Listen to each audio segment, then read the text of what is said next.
Good afternoon, everybody. Before we get started, just one reminder. Remember that I'd asked you last class to get a Top Hat account for next week, so for next class. So if you haven't done that already, check your email. You should have received an email from Top Hat with a link, which will take you to this class. You can register for an account. If you can't find that email, the syllabus has instructions on how to get an account through Top Hat as well. So try to get that for next class over Tuesday. On Tuesday, I will go over Top Hat, how it works, etc. Daniel, I'm not sure what you mean by GC.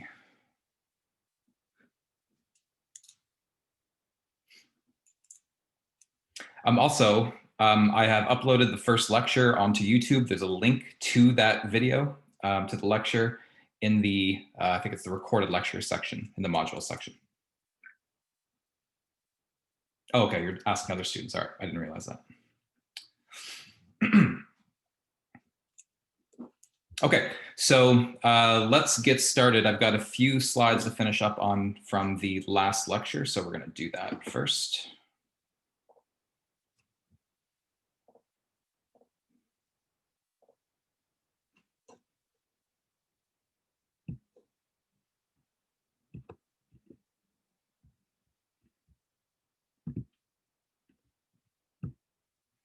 So I had introduced the topic of social psychology last class, and I gave you kind of a broad overview of what social psychology is. Before we finish the section, though, I just want to talk about some of the overarching goals of social psychology.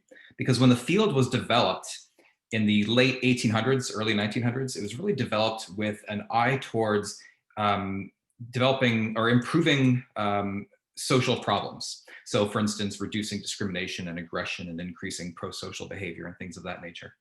In order to do that, in order to have that sort of applicability to the field, there are certain overarching goals that social psychology has to accomplish in general.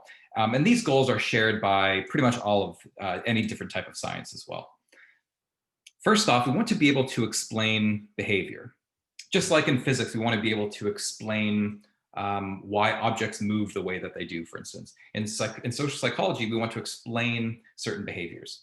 And that's particularly true because a lot of behaviors that social psychologists are interested in explaining are sort of counterintuitive.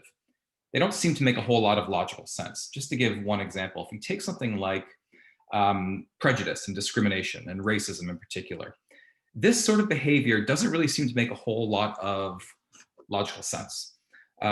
After all, it's discriminating against people or hating people based on the fact that they have different skin pigmentation, right? But we also have different pigmentations in our eyes. So I have brown eyes, you might have blue eyes or green eyes or hazel eyes.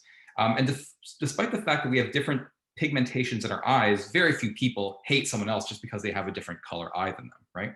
So why is it the case that we hate people because they have different pigments in their skin? How can we explain that sort of seemingly irrational behavior when there seem to be no moral consequences of having different colored skin? So how do people sort of, why is it that they're motivated to be prejudiced or racist against other people of different race than them?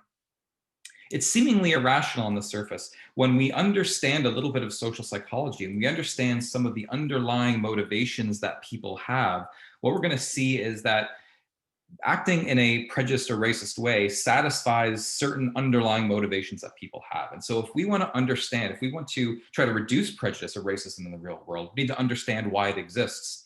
And so social psychology helps us to understand the causes of some of these sorts of behaviors. But we don't want to only be able to explain and understand past behavior. We also want to be able to predict behavior. We want to be able to know if we institute some sort of intervention in the real world, we want to be able to predict the effect that that intervention is going to have. If we want to reduce racism, for instance, then we need to be able to predict that our intervention should have the outcome of reducing racism in the future.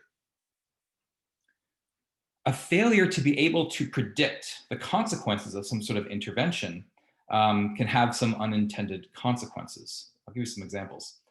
Back in the 1990s, a task force in California was set forth with the goal of trying to increase the self-esteem of all the kids in the state. Now, the goals of this sort of program were laudable. The idea was that if you want kids to feel good about themselves, to have increased self-esteem, that should help them do better academically. And a lot of people thought that it would reduce drug use and reduce teenage pregnancy, reduce poverty and things of that nature. So obviously these are good goals to have, right? And so they went about trying to increase the self-esteem of all the kids in the state. Now, we're going to look at the effects a little later on in this course of raising people's self-esteem. And there are some beneficial aspects to raising self-esteem for sure. However, a lot of people overestimate just how many positive benefits there are to raising self-esteem. For instance, in California, they thought that raising self-esteem would reduce drug use and teenage pregnancy because they would teach kids to be able to say no to other people, right? That were pressuring them into trying drugs or something. And certainly raising self-esteem can do that. It can make you say no when people offer you drugs, or you're able to stand up to peer pressure. But it also has other effects. Raising self-esteem makes people more likely to seek out drugs in the first place, for instance. And so as a consequence, raising self-esteem, although it does have some positive benefits, it isn't really associated with reduced drug use or reduced teenage pregnancy and things of that nature. However, one thing that we do know as a consequence of raising people's self-esteem is that if you raise it unjustifiably high, that tends to create bullies, narcissists, basically, people who think really, really highly of themselves. It's often thought that bullies have low self-esteem. That's not exactly true. What they tend to have is really unjustifiably high self-esteem, but it's really volatile. It can swing a lot.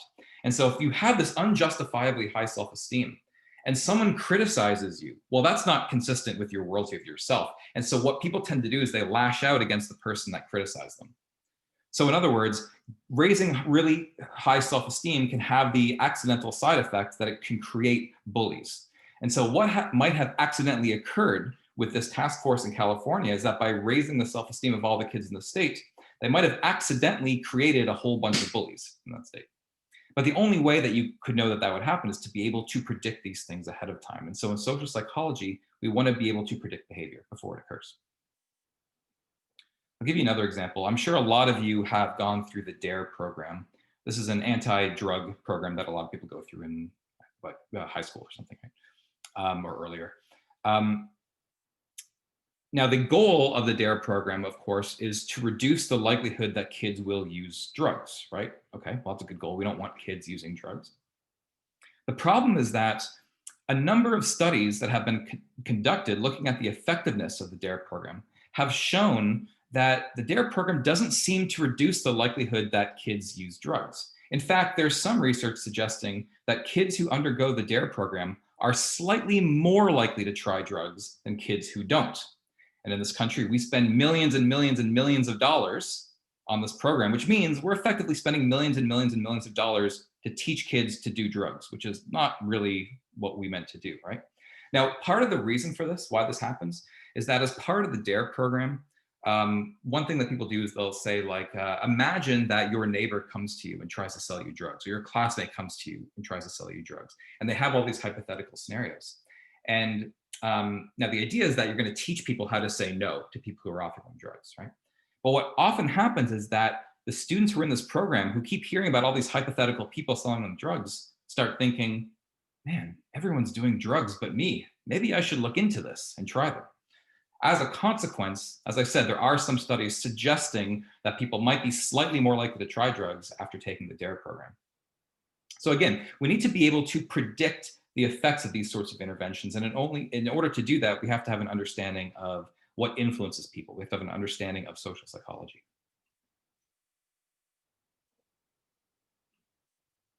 But more than just explaining past behavior or predicting future behavior, sort of the ultimate goal, I guess you could say, in social psychology is to be able to control behavior. And I don't mean that in any sort of authoritarian, totalitarian way. But there are many situations in which we do want to control behavior. So if we want to reduce prejudice, for instance, or increase self-esteem to try to have all these beneficial societal effects later on. But in more circumscribed situations, we want to control behavior, for instance, in terms of, let's say if someone needs help trying to quit drinking, as an example. Or we try to control people's criminal behavior, so vandalism in this case, or other types of criminal behavior. Or we want to try to control the behavior of prisoners in prison. or people want to try to quit smoking. We want to try to control or to lead people to engage in more safe sex practices. Maybe most importantly, we want to try to control our kids' own behavior, right? So there's many situations in which we do want to try to exert some sort of control over people's behavior. And again, in order to do that, we need to both understand the root causes of people's behavior, as well as to predict the effects of certain interventions on people's behavior. So the ability to sort of control behavior in these contexts is sort of the overarching goal of social psychologists. And I think social psychology is really important to study for numerous reasons. As I mentioned last class, it affects you on a day-to-day basis. You can make better decisions. You'll come to better conclusions if you have an understanding of social psychology, if you have an understanding of how your own behavior is influenced, often inappropriately so, by the situation that you're in. There's a lot of benefits to understanding that, so you can make better decisions later on. And if for no other reason, I think you should understand social psychology because there are many, many people in this world who try to manipulate you every day. Corporations and advertisers and politicians, et cetera, try to shape you and change your view and change your attitudes and your behavior. And a lot of the times the messages that they give you might even be conflicting. So for instance, sometimes drugs like tobacco are bad, and sometimes drugs, in this case alcohol, are good, right? And the people who bombard you with these sorts of messages to try to manipulate you often know and often understand the social psychological principles that they can use on you to try to manipulate you. And it seems to me it's only fair that if they know these principles on how to manipulate you, that you should also understand the principles they're using on you to manipulate you as well. Okay, so we're just going to move on to second lecture. Hang on one second.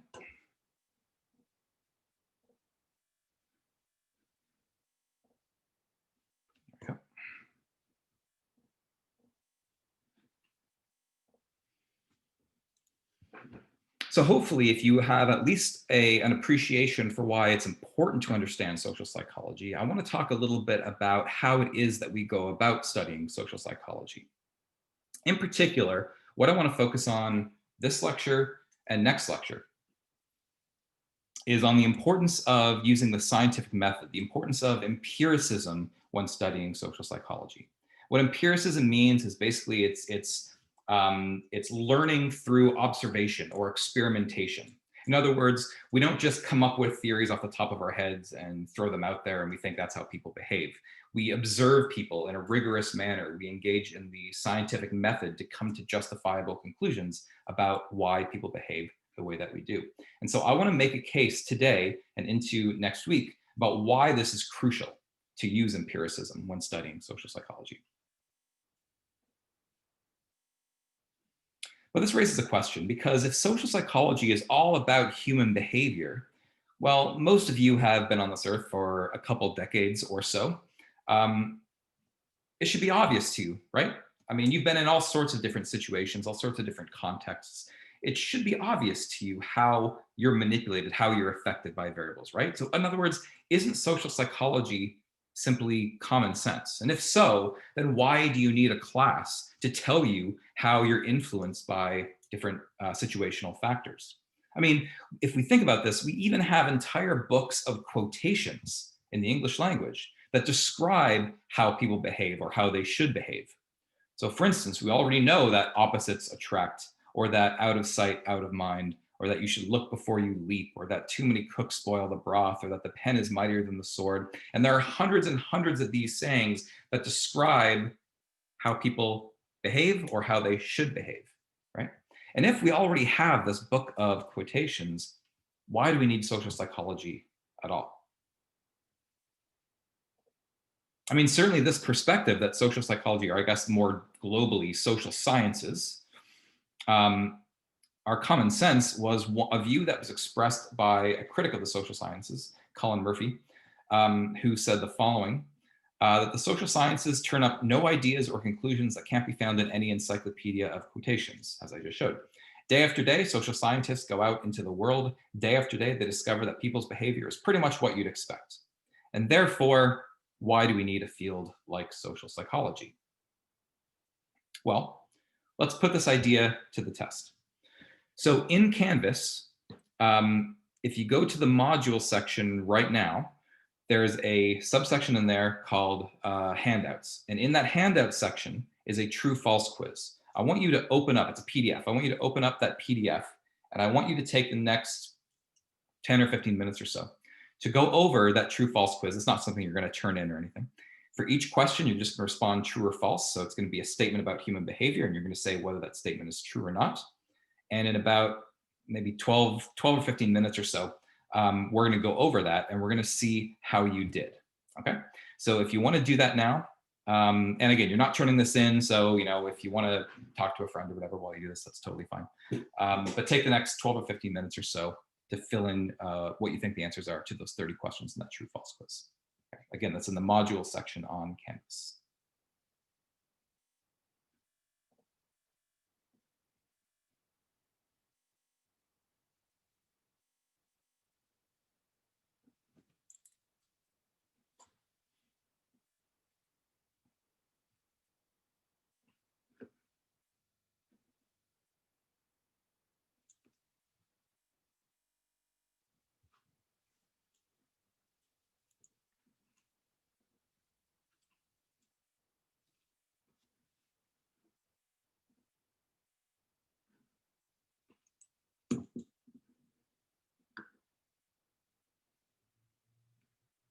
It's in this section called handouts, if you haven't seen it.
Okay, let's take up the answers. As we go through these, keep score. So give yourself a point every time you get one of these right, and then we'll see how people did once we go over everything.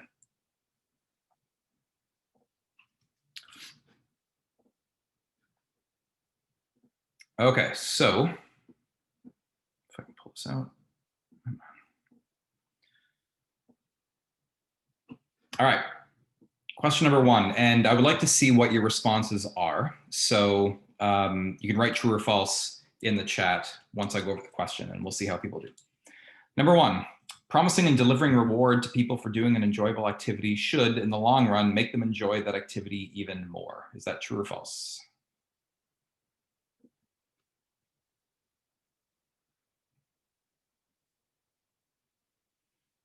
Okay, lots of truths here.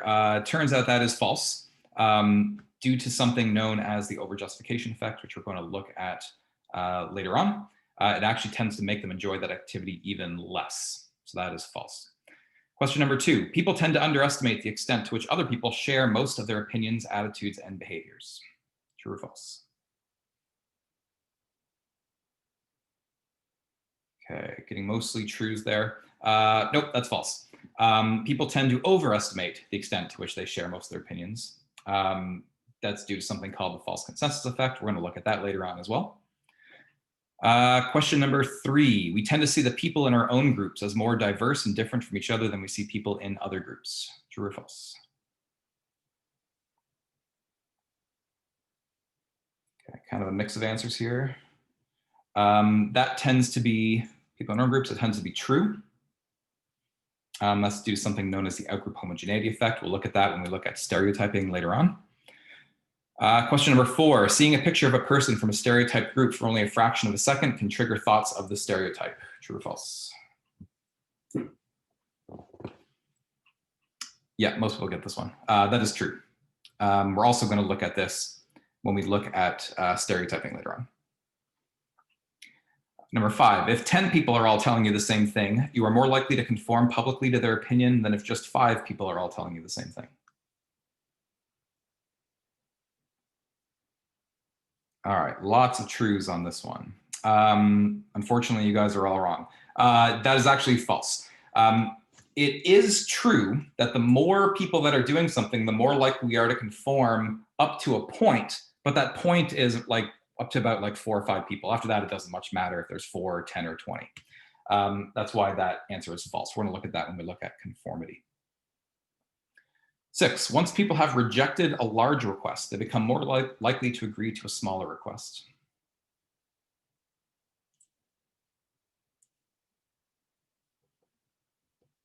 Lots of truths there. Yep, that is true. That's something known as the door in the face technique. When we look at compliance, we're going to look at that technique. We're going to see why that works that way.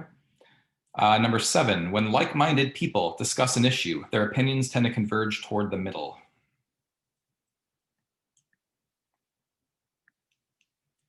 Okay, a bit of a mix here. That is false.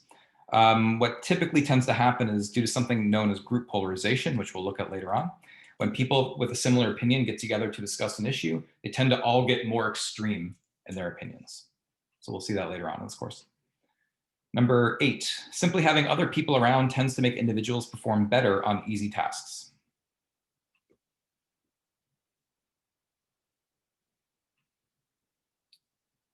Okay. Looks like, again, a mix of true and falses. This one tends to be true. Now, the key here is that for easy tasks, that tends to be true. For difficult tasks, it's the opposite. So if a task is difficult, having other people around tends to make us perform worse on the task. But the way this question is phrased is in terms of easy tasks, and as a consequence, that is true. That's due to something called social facilitation. Number 9, the greater the cohesiveness or solidarity of a group, the better its decisions will be.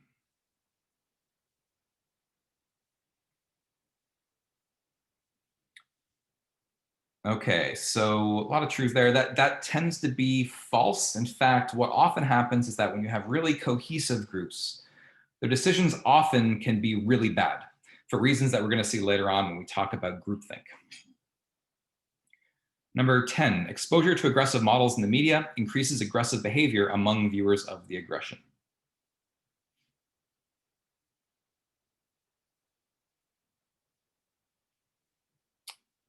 Okay, most people have it. Yeah, that tends to be true. There's obviously limits. I'm not saying watching violent TV makes people a murderer. That's probably not the case.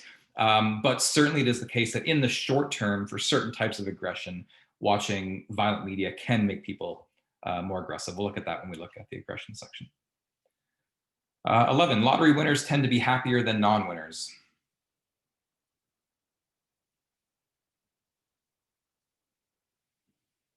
Yeah, all sorts of falses in the chat. So you guys don't care about winning the lottery then, right? You're not going to be any happier. So you don't care if you win the lottery, if you said false, right? Okay, so this one kind of depends.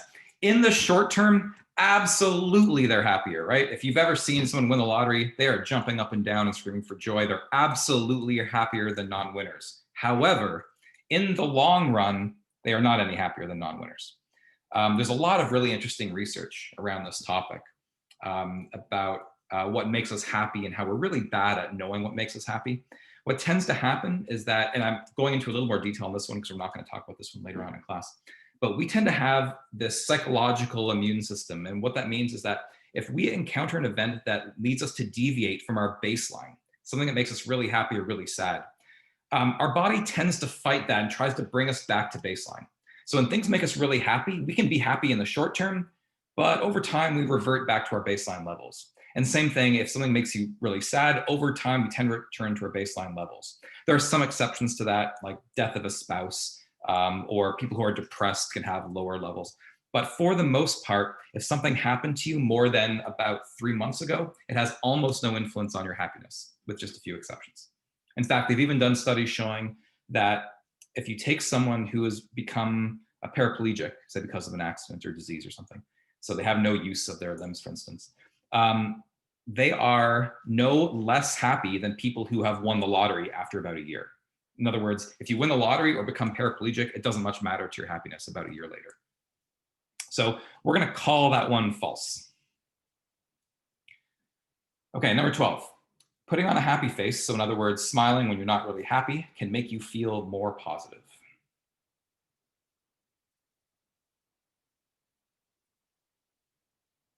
It looks like that one tends to be true, due to something called the facial feedback hypothesis. We'll look at that a little later on. Number 13, people tend to be overly pessimistic about their future.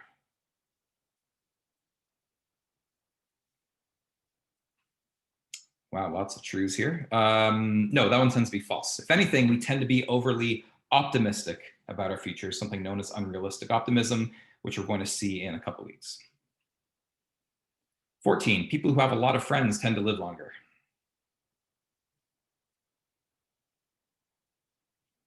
Yeah, that one tends to be true on average. That tends to be true. 15, people are usually good at detecting deception, at knowing when someone else is lying. Yeah, mostly falses here, and that's true. That is false. I assume that's because a lot of you might have taken a legal psychology class or something. But yeah, people are really bad at knowing when other people are lying in general. So that's false. Number 16, people are slow to change their first impressions on the basis of new information.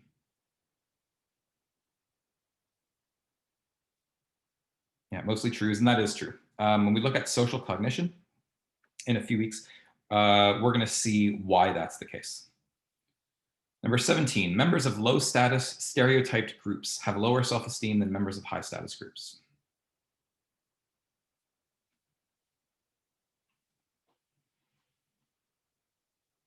Okay, a mix of answers here. That is typically false, which was actually kind of surprising to researchers when they first saw this effect, because you would think that if you're constantly, say, discriminated against or people look down on you for whatever reason, you'd think you'd have lower self-esteem. It turns out that we have a lot of psychological mechanisms to maintain really high self-esteem, and we're going to spend at least a class or more looking at what some of those psychological mechanisms are and why we have them. So that one is false. Number 18, people are most easily persuaded by commercial messages that are presented without their awareness. In other words, they're persuaded by subliminal messages.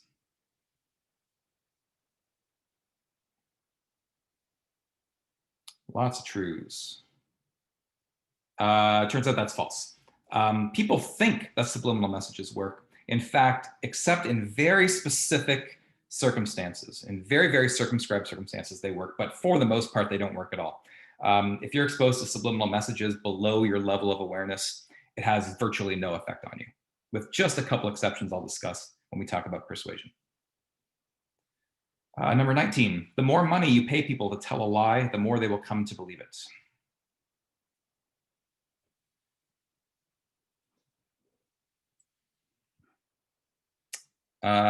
The falses have it. This is false. In fact, it's the exact opposite. The more you pay someone to tell a lie, the less they come to believe it. If you want someone to believe the lie that they're telling them, paying them the least amount of money is actually beneficial. We're going to look at this in much more depth when we look at cognitive dissonance theory after the first exam. 20, the more that people suffer for something, the more they tend to like it.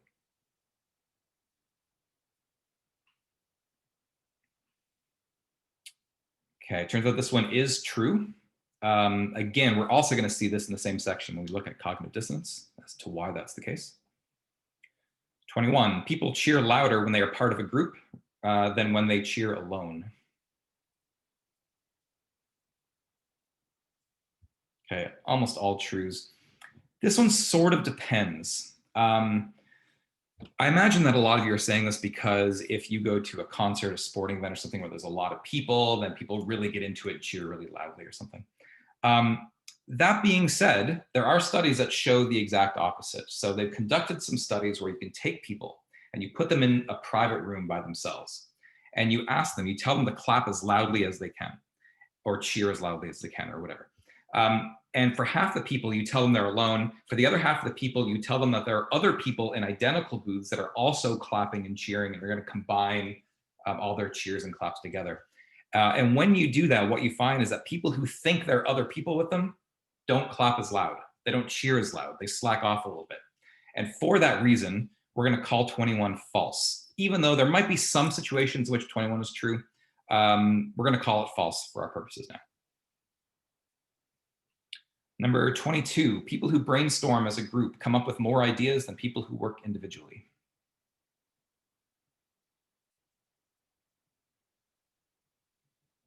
Okay, almost everyone's saying true to this one, which is too bad because that's false. So for kind of the same reason as the prior question, there's a general tendency, and I don't think we're going to get to talk about this semester, but something called social loafing, where if you get a bunch of people together to work on one common task, people tend to slack off. You might have noticed this in group projects, for instance, where it feels like other people are slacking off because they expect you to pick up the work, right? The same principle is applying in these cases here, is that when people brainstorm as part of a group, they tend to slack off a little bit compared to if they have to come up with ideas on their own. And as a consequence, there are fewer ideas and sort of lower quality ideas that come out of brainstorming. So brainstorming tends not to work very well. Okay, so 22 is false. 23, group members' attitudes about a course of action usually become more extreme after group discussion.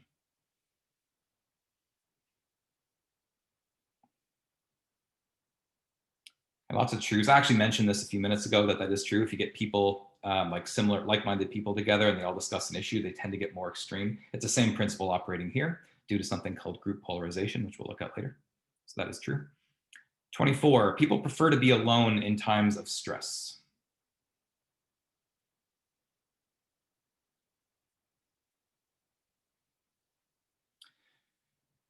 This one sort of depends as well. We're going to talk about a study that looked at this question later on. And what the study tends to show is that people, given a preference, they prefer to be with other people, but only if those other people are also stressed out. If you're stressed out, you don't like to be with non-stressed out people, but being with other stressed out people is okay. So for that reason, I'm going to call that false, but it sort of depends on how you phrase that question. 25, when in romantic relationships, opposites attract.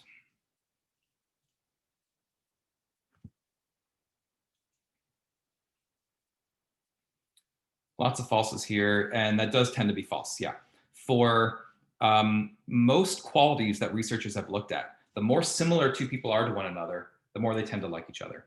There's a very, very few exceptions, like for instance, people who are dominant tend to like other submissive people because they allow them to be dominant, whereas two dominant people can go head to head. But for almost every other characteristic, the more similar two people are, the more they tend to like each other. So that's false. 26, oh, that's a good one. In bars, men and women not in a committed relationship see each other as more attractive as the night wears on.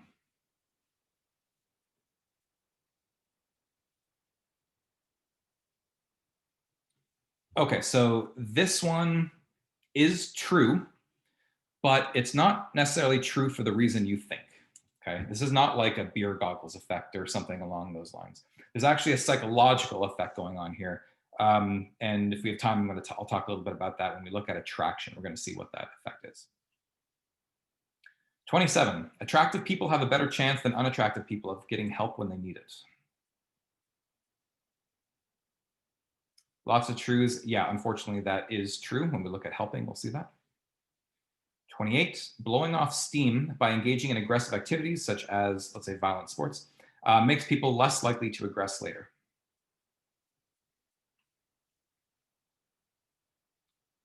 Okay, yeah, that tends to be false. In fact, the idea of that you can blow off steam by releasing your aggression against someone else, that whole idea tends to be flawed and tends not to be borne out by the research. When we look at aggression, we're going to see why that idea is flawed. But that is false. 29, adults who as children were abused by their parents are more likely to inflict abuse on their own children than are other adults. Yeah, that tends to be true. That tends to be true. People are more likely to abuse their own kids if they were abused themselves. That's true. Number 30, job interviews lead to better hiring decisions.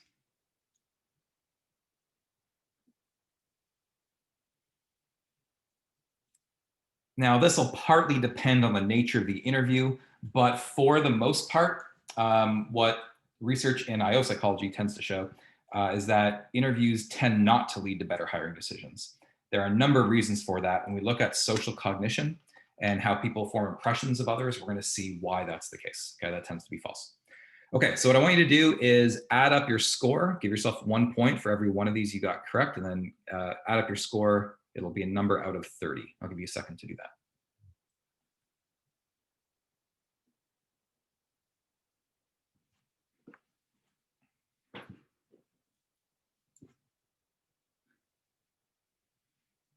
$30 was false.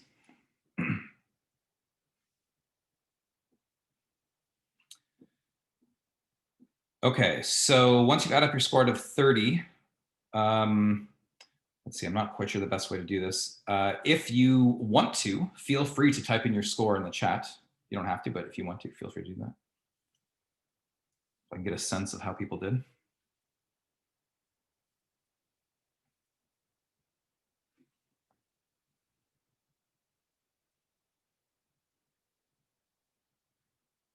Okay, so, and these scores are roughly in range with what I would expect. Now, if I had taken a gorilla and I had trained a gorilla to just respond randomly to any given question, that gorilla would get 15 or 16 out of 30. It looks like a few of you did worse than a trained gorilla on this quiz. I'm sorry about that. If you had just gone with your opposite instinct, you would have done better than if you went with your actual instinct. If you got about, I think people usually end up somewhere around like 18, 19, somewhere in there is roughly around average. You did slightly better than a trained gorilla around there. Usually the highest scores people get is somewhere around 24 or something like that. Did anyone get higher than 24? If you did, feel free to put your score in there. I think the highest I saw was like a 23. Okay, looks like 23 might be the highest score. All right. Well, it seems then that social psychology may not be as obvious as some people make it out to be.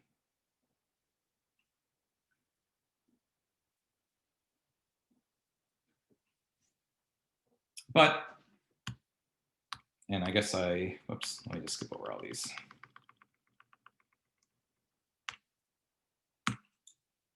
But that's kind of weird, right? Because I mean, I just mentioned how we have entire books of quotations that have quotes about how people behave or how they should behave, right? And I gave you 4 examples. I mean, I thought we knew that opposites attract. But, you know, now that I think about it, it also is true that birds of a feather flock together. And I thought it was true that out of sight, out of mind, but then again, absence makes the heart grow fonder. I thought we knew that you should look before you leap, but then again, he who hesitates is lost. Or that too many cooks spoil the broth, but then again, 2 heads are better than 1. The pen is mightier than the sword, but then again, actions speak louder than words. In fact, it turns out that for almost every saying we have in the English language, we have the exact opposite saying that also exists in the English language. But how can that be the case? I mean, you would think that over time we would learn which of the following 2 is correct. Is it correct that opposites attract or that birds of feather flock together? You'd think that we would learn that through all of our experiences over time, and we would get rid of the saying that's incorrect, right? But for some reason, that hasn't happened. Why is that the case? Well, to answer that question, I'm going to introduce to you your first concept in social psychology, first phenomenon, something called the hindsight bias. The hindsight bias is something that we all fall prey to. In fact, I can guarantee with virtually 100% confidence that you have all fallen prey to the hindsight bias many, many, many times in your life. And you will fall prey to it many, many more times in your life as well. Let's look at what the hindsight bias actually is. So the textbook definition is this. It's the tendency to overestimate after you've learned the outcome, after you've learned that something happened. It's your tendency to overestimate your ability to have foreseen the outcome. In other words, once something happens, it seems obvious that that thing was always going to happen, right? We could have predicted that this thing was going to happen. That's what it feels like. Let's look at this in a little bit more depth with a little studies, and I'll bring it back to relate to this encyclopedia of quotations. Here's an illustration of the hindsight bias. This guy is saying, it was so obvious that this Bali bombing was going to happen. I can't believe the government didn't foresee it. I just can't believe it. Okay, well, where do you think the next one might be? Well, the next one won't be so predictable. That's obvious. Anyone can see that. So in other words, it's difficult to predict things ahead of time, but once you know something's happened, it feels like we always could have predicted that thing, right? Once something's happened, outcomes, they seem obvious. We could have predicted it all along. And that feeling that you could have predicted something once you know the outcome, that is the hindsight bias. Let me show you how the hindsight bias has been studied. So in this initial study, we're going way back, about 40 years or so, 45 years. In the study, and I'm going to walk you through this as if you're a participant in the study. So imagine that I'm the researcher, you're a participant. So you show up to my lab, and I tell you that this war occurred a long time ago between the British and the Gurkhas in India. Okay, now, let me tell you a little bit about the British and about the Gurkhas. So let's start with the British. The British going into this war had a couple of advantages. First off, they had a larger army than the Gurkhas, and for obvious reasons, having a larger army is an advantage in war. And furthermore, they also had more advanced weaponry, which is, again, an obvious advantage when you're going to war, is having more advanced weaponry. So those were the advantages the British had. The Gurkhas, on the other hand, had their own advantages. The Gurkhas had a longer history of warfare, so they had learned about more strategies and tactics and things like that. Obviously an advantage.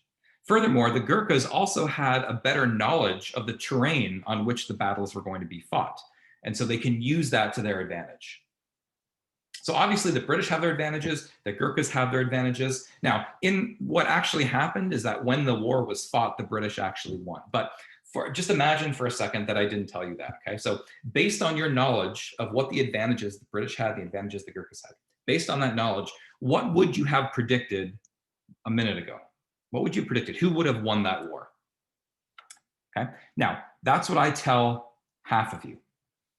For the other half of you, what I do is I tell you the exact same thing, except what I say is, in reality, the Gurkhas actually won the war. But imagine I didn't tell you that, okay? Who would you have predicted would have won the war? So let's look at what people actually said. So first off, we're going to look at the people who were told that the Gurkhas actually won the war. Now, among those people, most of them say, oh yeah, I mean, I could have predicted that the Gurkhas were going to win the war. I mean, after all, the Gurkhas had a longer history of warfare. That's a huge advantage. They had better knowledge of the terrain, another huge advantage in war. Yes, the British had a larger army, they had more advanced weaponry. That doesn't matter. What matters is the history of warfare and your knowledge of the terrain. Of course, the Gurkhas were going to always win. I could have always predicted that. That's what these people say. Okay, so let's look at the people who were told that the British won the war. They were told the exact same things about the advantages that the British and the Gurkhas had, except they're told the British won. Now, if you ask them, what would you have predicted? Who would have won the war? Suddenly, they show the exact opposite. Suddenly, the majority of them say, oh yeah, obviously I could have predicted the British were going to win the war. I mean, after all, the British had a larger army. That's a huge advantage. They had more advanced weaponry. That's another huge advantage. Okay, the Gurkhas had a longer history of warfare. They had a better knowledge of the terrain. That doesn't matter. What matters is the size of the army and how good your weapons are, right? That's what matters. So of course I would have predicted the British were going to win the war.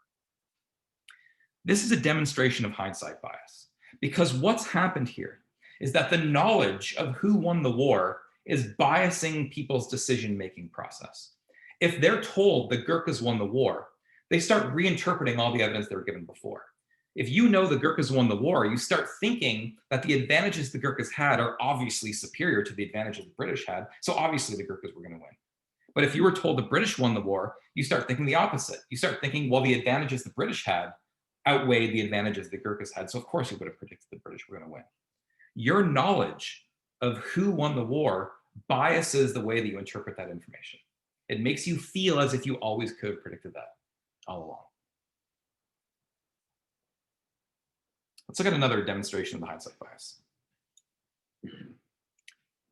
And again, so you're a participant in my study, right? So what I'm going to do is I'm going to show you a series of sayings from the English language. And I want you to tell me if you agree with them or not. Okay, so the first saying is this: love is stronger than fear. So imagine that I give you this statement and you start thinking about this. Maybe you think, love is stronger than fear. Well, you know, I remember hearing this story about this family, this mother and her kids who went camping and a bear attacked them. And the mother fought off the bear to save her kids because the love she had for her kids was stronger than the fear she had for the bear. You know what? I agree with this statement. Love is stronger than fear. And so for half of you get the statement, love is stronger than fear. And when I give half of you the statement, the majority of you say, yes, you agree with it. For the other half of you, you don't get this statement. What I give you is a statement that says the exact opposite. Fear is stronger than love. Do you agree with this statement or not? And if you get this statement, you start thinking fear is stronger than love. Well, you know what? I remember hearing about this story where this couple was walking down this alley at night and this mugger came out with a gun and tried to rob them. And the guy took off and left his girlfriend to fend for herself because the fear he had for the mugger was stronger than the love he had for his girlfriend. You know what? I agree. Fear is stronger than love. And the majority of people who are given this statement tend to agree with it. So let's say I give you another statement. He that is fallen cannot help him who is down. Okay. You start thinking, do you agree with it? He that is fallen cannot help him. Well, I mean, if you're down in the dumps and someone else is down in the dumps, well, you've got to worry about yourself before you can help someone else, right? You've got to get yourself out of that hole before you can help someone else out of it. So yeah, you agree. He that is fallen cannot help him who is down. People tend to agree with that statement. But for some people, I give them the exact opposite statement. He that is fallen can help him who is down. And if you're given this statement, you start thinking, he that is fallen can help him who is down. Well, if you're both down in this hole, you can work together to get out of it, right? You can relate to each other. You can empathize. You can work together to get yourself out of this hole you've created for yourself. So yes, he that is fallen can help him who is down. What happens is that it turns out that no matter what saying you're given, you tend to agree with it. And the reason is because once you're given that saying, you start searching through your memory only for information that's consistent with that saying. Therefore, when you think of that information that confirms that belief, it makes you feel like you would have known that all along. Right? What's happening here is a form of hindsight bias. Once people are told what the saying is, once they're given the saying, it feels as if that saying is obvious. Right? It feels as if we could have been able to come up with that saying on our own. So if you're given love is stronger than fear, it feels like, yeah, obviously that's true. But if you're given the exact opposite saying, fear is stronger than love, you start thinking, yeah, you know what? That's obviously true. And so people agree with whatever saying they're given. So relate this back to this idea that in the English language, we can have two completely contradictory sayings that exist simultaneously. Opposites attract, birds of a feather flock together. What tends to happen is that when you come across a saying like opposites attract, that biases you to think only of information that might be consistent with that saying. So maybe you've got a friend who's in a dating relationship with someone who's a little bit different from them, and that supports that belief. So you believe opposites attract. And then next week, you come across the saying, birds of feather flock together. And now you start thinking of a different friend who's in a dating relationship who are very similar to each other. You think, yes, I agree, birds of feather flock together. And as a consequence, these two contradictory sayings can simultaneously coexist as long as you don't think about them at the exact same time, right? Because as soon as you're given one of those sayings, because of the hindsight bias, it feels obvious that that saying must be true. And as a consequence, it is really easy to delude ourselves. Once we hear about the outcome of a study in social psychology, for instance, it's easy to feel like, oh, I would have always been able to predict that. That seems obvious to me, because you'd be falling prey to the hindsight bias. The hindsight bias pops up in all sorts of real world contexts as well. For instance, you might experience this if you're like a sports fan, if you watch football, say. What I've seen people do is like the coach will call a play and the play fails spectacularly, okay? And the football fan is saying, oh my God, I can't believe they called that play. Everyone knew that play was gonna fail. I could have predicted that play was gonna fail, okay? Oh really, you could have predicted that play was gonna fail? People say that after they know the play has failed. Because of the hindsight bias, it feels as if we always could have predicted that. And it's partly for that reason that there are many people who think they make a better coach than these professional coaches, because that feeling, that hindsight bias, makes them feel as if they know more than the coach. Similar processes occur in all sorts of contexts, like after elections, after trials. Whoever wins the election or whatever the trial outcome, if someone's guilty or not guilty, can often feel as if we knew that that was going to be the outcome all along. Maybe most relevant, though, for you is this last idea here, studying for tests. I'm going to give you a little bit of a tip that will help your grade, not only in this class, but basically in any class that you take.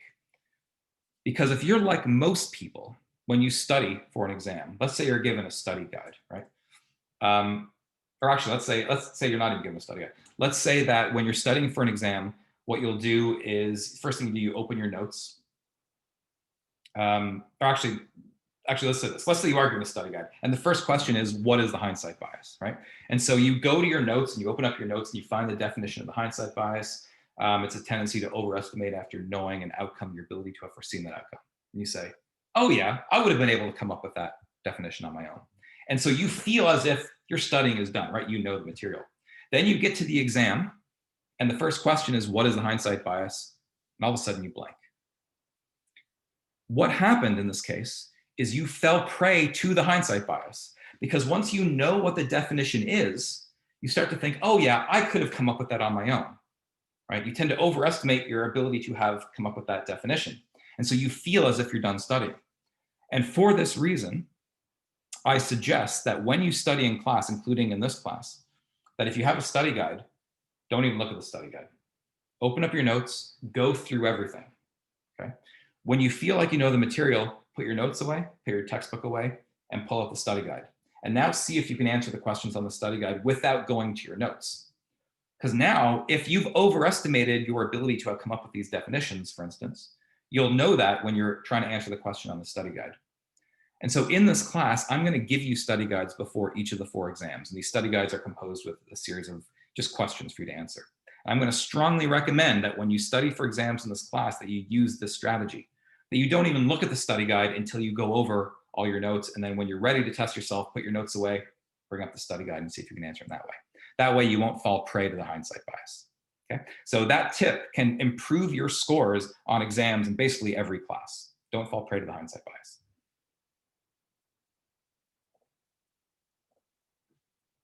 So if we go back to this saying here, this is the saying by Colin Murphy, who said, the social sciences don't turn up any conclusions that can't be found in any encyclopedia of quotations. Well, first off, we found out why that's the case, because an encyclopedia of quotations contains basically anything, any claim that you can find, right? And contains completely opposite claims. But what's sort of interesting here is that while Colin Murphy is saying the social sciences don't really offer anything, he's actually exhibiting a social scientific principle. He's actually exhibiting the hindsight bias. What he's saying is that once you know what these social scientists find, it's pretty much what you would have expected all along.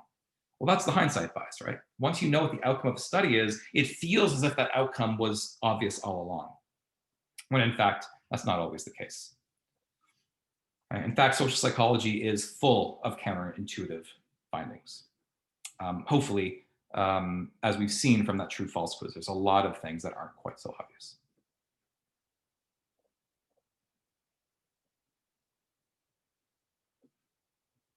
Okay, but a lot of people in the media think that human behavior, how we're influenced by things, is pretty obvious. What I'm going to do, I'm going to put up a series of claims that I've heard people make in the media. And what I want you to do in the chat is give me a reason why each of these claims might be true. So I'm not asking you if you agree with it, if you agree with whether the claim is true, but what's a reason people have given for why that claim might be true. So for instance, let's take the following claim. High school condom distribution will lead to an increase in teenage sexual behavior. What's a reason that people give for why that claim might be true?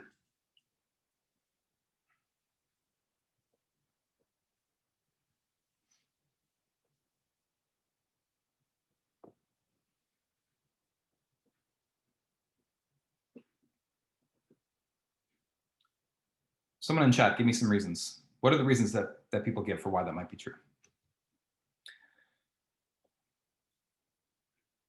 Okay, so if they have access to condoms, that will increase motivation to have sex or increase people's willingness to have sex. It's easily available. They don't have to go out of their way. Okay, it's very easy to practice safe sex practices then, which might increase your sexual behavior, removes the barrier of having to go buy condoms. Okay, these are all completely valid reasons or valid arguments that people might make for this. Let's look at another claim. Children raised by same-sex parents are less well-developed in whatever way than children raised by opposite-sex parents. What's a reason that people have given for why they think that claim is true?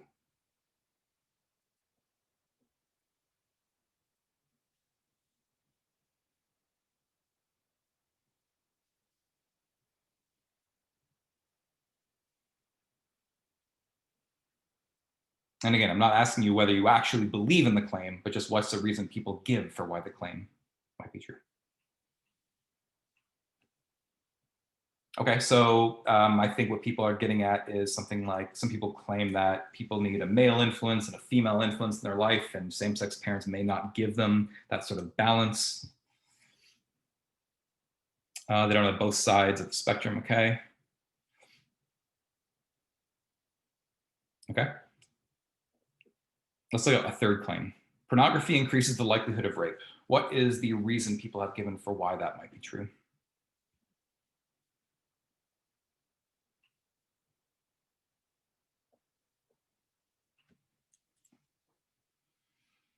Okay, so maybe it increases people's desire for sex, and if they don't have a partner, they go and force it on someone else. Maybe it increases fantasy, especially violent fantasies. Maybe it gives people ideas for violence against other people. Okay, so these are all, I think the reasons you gave me are all reasons I've heard other people give for why they think these claims are true. So let's do something a little different now. Let's go back to the first claim. And now what I'm going to have you do is the exact opposite. Okay. So now instead of telling me why each claim might be true, I want you to give me a reason why each claim might be false. Okay. So if we start at the beginning, high school condom distribution will lead to an increase in teenage sexual behavior. Why might that be false?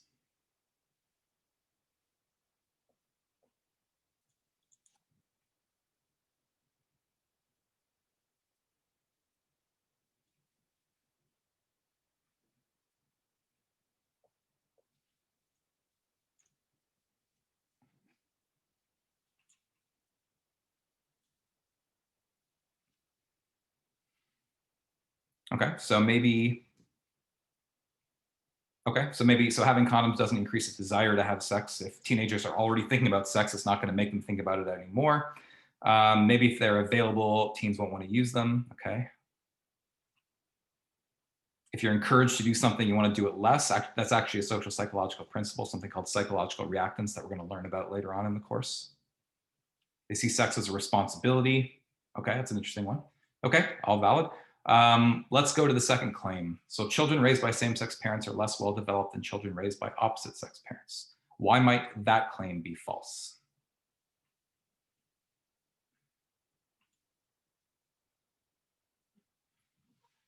Okay, so there are kids who grow up in single-parent households, for instance, who turn out just fine. Well-developed is very vague, that is true. They're still getting the love from the parent. Maybe it's the love that matters, not the gender roles that they're playing. Okay, good. Let's go to the third one then. Okay, that's a good one too. The parents actively choose to have them. If you're adopting, for instance, you're choosing to have them instead of an accidental pregnancy. Okay, third one, pornography increases the likelihood of rape. Why might that be false?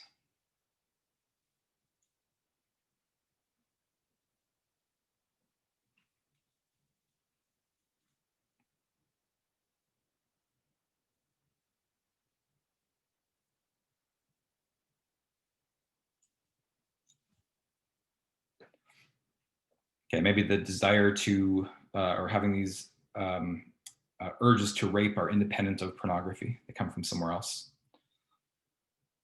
Okay, perhaps pornography allows people to satisfy certain fantasies or desires without actually acting it out in the real world. Okay, maybe the causes of rape stem from other sources. Okay, so again, all sorts of valid reasons that people are giving. Okay, so now why did I have you guys do this? Well, I want to make a point here, which is that for each of these claims, each claim has to be either true or false, right?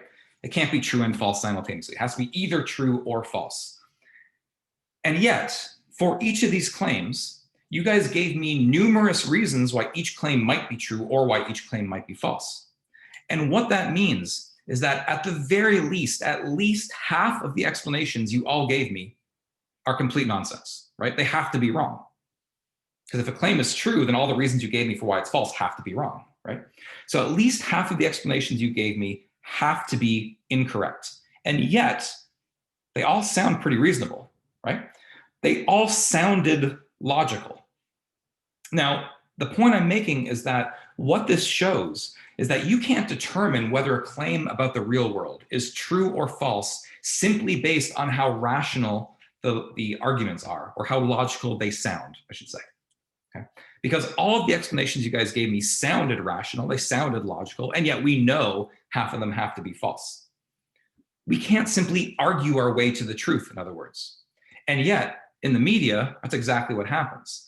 A lot of the time, they'll have two people on to discuss the effects of some sort of policy, right? What happens if you raise the minimum wage? Is that going to lead to more people working, less people working? What's the effect of that going to be? And they have two people on, and they both give their arguments for why they think the raising the minimum wage is either going to increase the amount of people working or decrease the amount of people working, or whatever it is that they're arguing, right? And all of the reasons they may give might sound rational and they might sound logical, and yet you know at least half of those reasons have to be false, right?